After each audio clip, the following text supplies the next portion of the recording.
Never did I envision myself as the type of woman who would share a tale such as this. It was nurtured on the ideals of loyalty, the importance of honoring commitments, and the creation of a home founded on love and patience.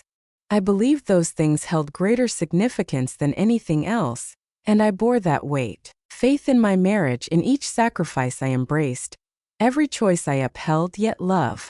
What I discovered is that reality often diverges from appearances, especially when you find yourself as the sole warrior striving to preserve it. My name is Sarah, and for a decade, I stood as the devoted and loyal wife of Amir. We had what I believed to be a strong marriage, constructed gradually and with intention, much like a sturdy stone house. It wasn't flawless. We faced our challenges, yet we consistently found a way to make it work, or at least that's how it goes. I was mistaken in my beliefs. I was profoundly mistaken the first time. There was an unsettling feeling in the air. It was an ordinary Tuesday morning, and Amir had grown increasingly silent in recent times. A few months, but I attributed it to the chaos at work. He toiled in logistics, smoothing out arrangements with suppliers, overseeing accounts, and burning the midnight oil at the office. I never dared to question him. He was my spouse. That morning I placed my trust in him. As he showered, his phone vibrated on the nightstand, face up, revealing a name that flickered across the screen. I failed to recognize Samira. I gave it little thought. Perhaps an associate, perhaps a customer. However, another message arrived last night that was truly remarkable. Your absence is felt deeply. I find myself paralyzed by the longing. My heart raced, my hands shook. I remained closed off. The message conveys an unusual sense of identity. Respect restrained me, yet deep down I was certain I just knew. As he emerged from the bathroom, I passed him his phone. Grinned. As if nothing had transpired, she leaned in and kissed him. Farewell as he departed for work. I navigated my day as though all was as it should be. I prepared lunch, tidied up the house, and even reached out to my sister just to hear a comforting voice. Yet a fracture had formed within me. It was more than mere heartbreak. The world I had painstakingly constructed over a decade with this man was crumbling before my eyes. That night, the walls were crumbling down. I lingered in the quiet hours, watching him as he slept, unable to look away. As he drifted into slumber, how is it possible for someone to weave falsehoods so effortlessly? How could he meet my gaze? Each day I put on a facade masking the tears I shed. Negative. In the days that followed, the pain ran so deep that it couldn't reveal itself on the surface. I executed my role flawlessly. I found myself in the same situation. Joyful, encouraging partner. I did not. Face it, I didn't avoid him out of fear. I simply required some time. It's time to confirm. It's time to strategize. I began to take notice. With greater attention. His fabrications were carelessly constructed, relying on the same old justifications. Meetings that stretch into the late hours. Stuck in traffic. There will be no client dinner this evening. I trailed behind him as he departed for work. I took my cousin's car for a spin and followed him a few blocks down the road.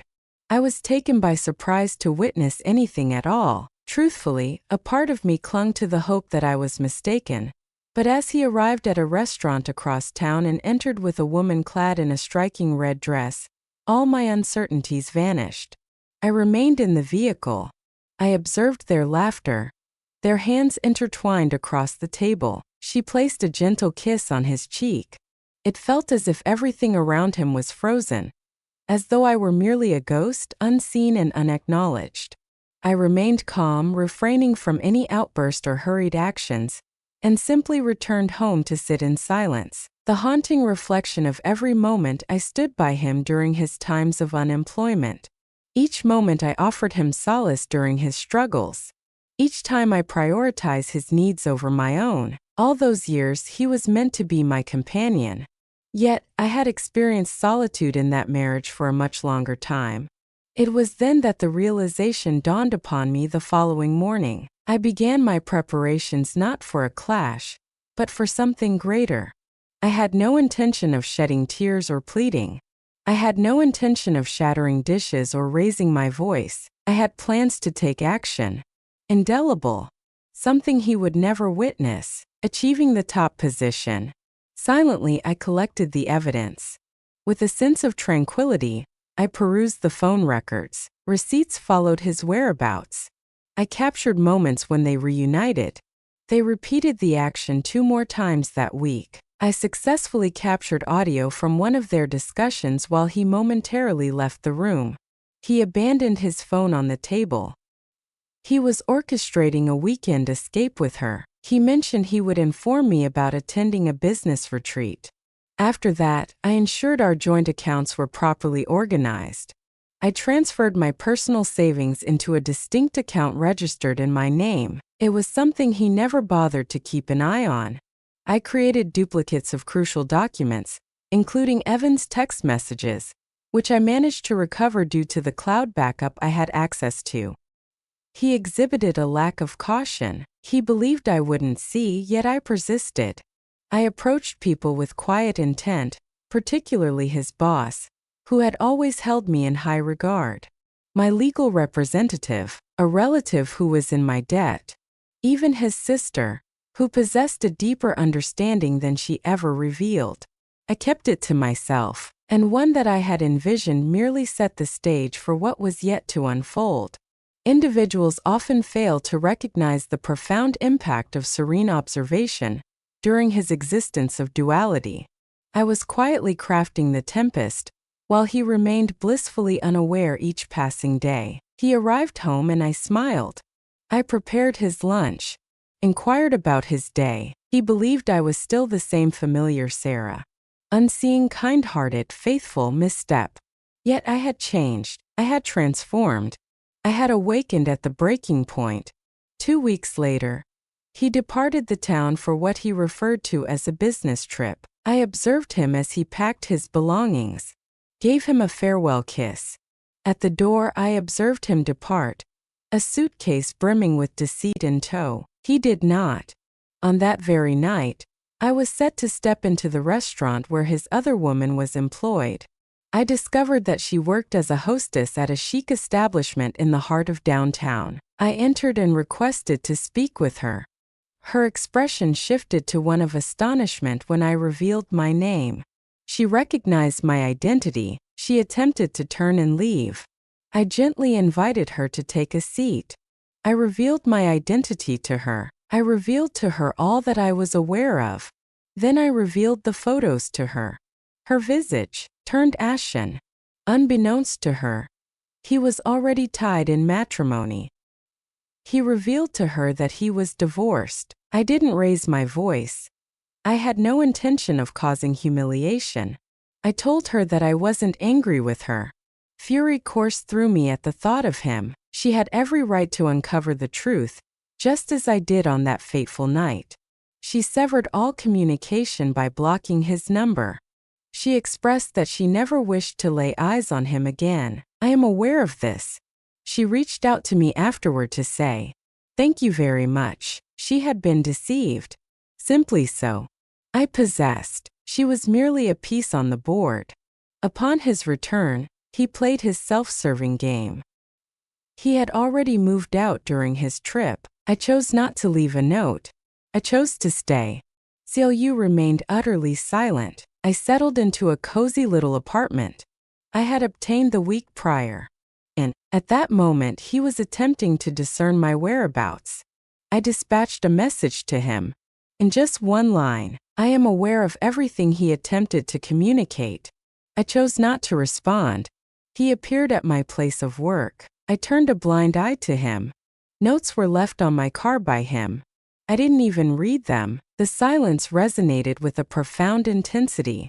More than any scream, it pushed him to the brink of madness. Yet I had more to say. Revenge transcends the mere act of destruction. In a fit of fury, it's about revealing to them precisely what has slipped through their fingers, and how it will forever remain out of reach. The stillness. I gave him what was the most powerful thing I'd ever experienced. completed without any shouting. No allegations. No fuss, only emptiness. Only an emptiness remains where my loyalty once thrived. He found himself gazing into that abyss, attempting to discern the moment when everything unraveled. Unbeknownst to them, it was the moment he decided to deceive the following week. I left Amir's calls, which shifted from demanding to desperate, filled with voicemails of apologies and confusion. Even tears could not lead him to me, and that sent him into a frenzy. He made an effort to connect via shared acquaintances. Even relatives from afar I mentioned. I had nothing already. I made it abundantly clear that I was fully aware of everything. That was all I needed. Everything that followed was mere noise. In the meantime, I was crafting something fresh for my own journey. The apartment I had settled into was modest in size, yet exuded a sense of tranquility. Each and every corner. Was it no longer a shared closet filled with my belongings? The foul odor of betrayal has vanished. Dinners consumed in quietude as he tapped away on his phone. I began with someone else beneath the table, rising with the dawn once more. Strolling through the park. Delving into the pages of books I had long overlooked. I have even taken up painting once more. Something I had not laid my hands on. In year 4, for the first time in a decade, I felt as if I was truly breathing, yet the memory of his actions lingered in my mind. I refused to let him escape this unscathed. I had resolved within myself. I had no intention of subjecting him to turmoil. I intended to deliver his punishment with precision. I intended to unravel the facade he had labored tirelessly to uphold as the successful, charming, and devoted husband. I intended to allow the truth to resonate more powerfully than any words he might utter. It all started with his workplace. Amir had always carried a sense of pride. Regarding his profession, his essence diminished in the shadow of his profession, as if it were an extension of his very being. He frequently boasted about his essential role within the company. I was familiar with his manager Naeem from the few company events I had attended, so I reached out and made a request. A meeting that is devoid of emotion and free from accusations. A serene dialogue in person. Upon encountering Naeem, I came prepared with the evidence. Exact ones. Reservations made under the guise of business travel, charges on credit cards for presents. He never shared any pictures of himself and Samira dining out. In the course of the workday, I informed him that I was not in pursuit. Compassion. I felt no anger. I felt it was important to bring to attention that a senior staff member has been misusing company time and resources for personal infidelity. Naeem was utterly taken aback, a reaction that could hardly be described as mere shock. He continued to shake his head, murmuring to himself, "This is unbelievable." Quietly, I made no demands. I simply entrusted it to him. Allow him to make his own choice. That's the essence of truth. It requires no force. It simply needs to be revealed. Following that, I turned my attention to the social circle that Amir had always taken pride in. The delightful hosts, the gentlemen. All were fond of it. He adorned himself with his friendships as if they were badges of honor. Throughout our marriage, I never uttered a single negative word about him to anyone. However, I gradually transformed that, winning one conversation at a time as I spoke the truth, without the theatrics. He simply had an affair. For months he spun a web of lies, exploiting my trust. I refrained from embellishment. It was unnecessary. Some friends were taken aback, while others seemed completely unfazed. Some confessed they had noticed signs but were unsure how to approach one friend about it. It was even admitted that Amir had acted inappropriately. He made a comment about her at a party, believing I wasn't present. It felt akin to stripping away the layers of a decayed onion. As you delved further, the situation deteriorated. Samira Haiso has made a call. Another woman had relocated to a different city. Once everything crumbled, she stepped down from her position. She returned to reside with her parents. After our meeting, she reached out to me with a message, expressing gratitude once more and offering an apology. I assured her that she was not obligated to give me anything in return. She had been misled in a similar manner. We never spoke again. However, Amir, he found himself coming apart one afternoon. I received a call from his mother. She had always held a deep affection for me. She wept silently. She mentioned that Amir informed the family I had abandoned him without any justification. I experienced a sort of collapse. The tremor of fear was unmistakable in her voice as she inquired, "Sarah, what transpired? What actions did he take?" I revealed it all to her, every unflattering detail. I wished to spare her son from humiliation. He had already taken care of that himself.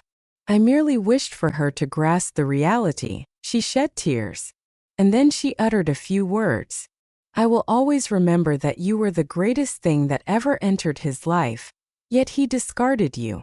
That news rippled through the family. Relatives began calling, some to apologize, spreading like wildfire, some to provide assistance, some merely to engage in idle chatter. I am certain. Yet it mattered not to me.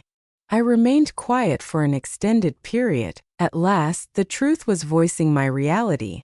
Amir, confronted with the fallout of his betrayal, started to piece together a semblance of his reputation. He claimed that I was overreacting and that I had misunderstood the situation. It wasn't truly an affair. It was merely a fleeting moment of vulnerability, revealing the love he had always held for me. Yet the moment had passed. He went so far as to contact my parents, hoping they would persuade me to have a conversation with him. My mother informed him that you had your opportunities. She won't be returning. My father remained silent and simply ended the call. He went so far as to send flowers to my workplace. I did not lay a finger on them. My manager had them taken away and cautioned him against any further harassment towards me. Agon, a coworker who had experienced a similar betrayal, offered a reassuring pat on my back and remarked, "You're doing better than most. Your strength is truly admirable." Yet, the ultimate strike was still on its way. The home we once shared bore both our names. Yet, the majority of the financial weight had landed squarely on my shoulders.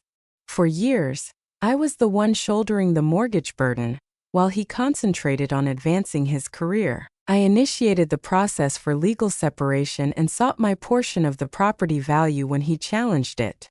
My attorney presented each and every financial document, revealing the minimal amount he had contributed. The court mandated that he either purchase my share or put the house up for sale. He lacked the funds for the house. Sold, and with that, the final fragment of the life we had constructed together disintegrated.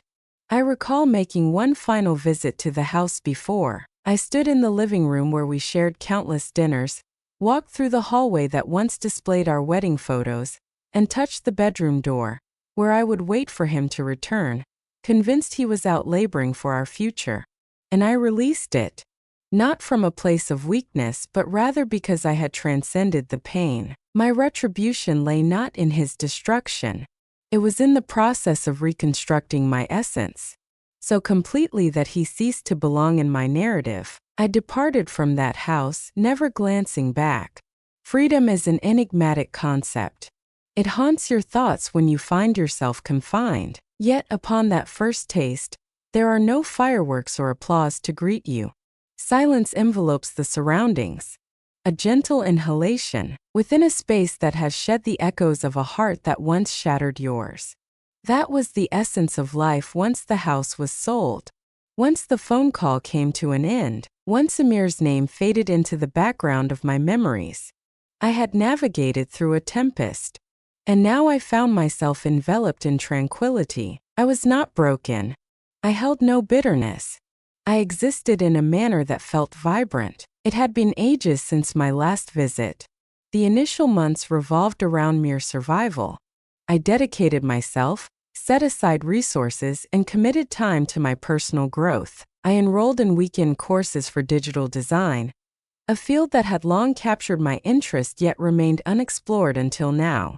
I began freelancing on the side while maintaining my primary job.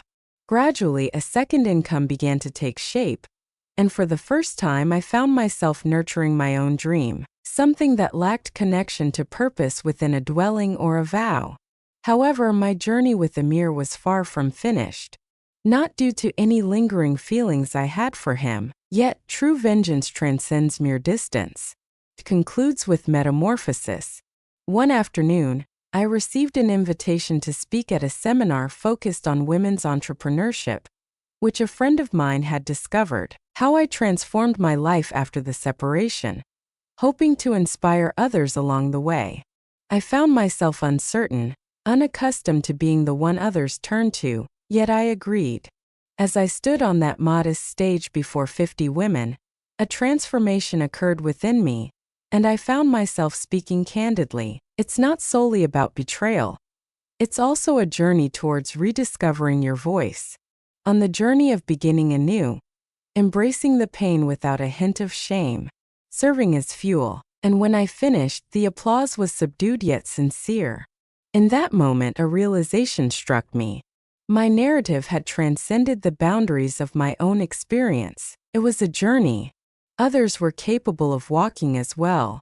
I began a blog focused not on betrayal, but on the journey of restoration, reflecting on the journey of beginning anew at 30, navigating the uncertainties without a clear plan or a safety net of support. And still it ascended, not viral, not ostentatious, yet gradually readers started to engage with it. I received emails from women who had endured even greater hardships, expressing their gratitude for articulating what they felt unable to voice. That acknowledgement held more significance than any act of revenge ever could. One evening, as I was perusing my messages, an unexpected event unfolded. A brief email arrived, Sarah. I understand I may not have earned it, yet I feel compelled to express it. I regret all that I destroyed, the greatest thing I ever possessed. You were undeserving of any of it. I trust this message finds you in good spirits. A reflective surface. It arrived devoid of blooms or clarifications. Only regret. A void, a hollow sense of remorse? I gazed at it for several moments, neither with fury nor with sorrow. Only separation. This was the man who once held my heart in his hands, who once vowed eternity and delivered only treachery in return. And now he stood as a mere echo of the distance traveled. I had arrived. I chose not to respond. It wasn't out of a desire to inflict pain, but rather a realization that I no longer required anything from him. His apology did not bring me closure. It was through my own power. Months transformed into a year. At that point, I had established my own boutique agency, focusing on digital branding for women-led businesses. It wasn't grand, but it was undeniably mine. Every client, every milestone, it all felt genuinely earned. A realm constructed upon honesty, devoid of deception. On a particular day, I found myself at a corporate event where entrepreneurs recounted their journeys to success. After my talk, I found myself in the role of a guest speaker as I descended from the stage. I observed him in a mirror, positioned near the back, hands tucked into his pockets, appearing older, weary, and diminished. Gradually, he approached me with a deliberate pace. I remained unperturbed. "Greetings," he remarked, attempting to muster a smile. "Hello," I responded with my usual composure. "You're doing well," he remarked while surveying the room I had heard about. "What about your company?" "Indeed," I did say. "In all honesty, I'm doing quite well." He hesitated. "I want to express my apologies once more." I nodded, sensing that he seemed eager to say more, perhaps something to clarify, to justify. Yet I failed to provide him that space. "There remains not a single thing to mend a mirror," I declared. "I have healed. I trust that one day you will as well." He remained silent, a still figure in the moment. With a deliberate nod, he turned and walked away. There was an absence of feeling, no rush of strength, no vengeful delight, only tranquility. True revenge transcends mere suffering. It's about ensuring they understand they never held the ability to break you. It demonstrates to them what is truly the best aspects of your being. The affection, the devotion, The flame endures. Simply not for those years. Starting now, he will not forget me. Perhaps accompanied by a sense of guilt. Perhaps with a sense of yearning. Yet, he will recall that the woman he deceived remained unbroken. She rose, and I will always remember him as the catalyst that taught me to stand tall on my own, strong and liberated. That marked the conclusion of my former existence, ushering in a new chapter, one not defined by revenge or redemption,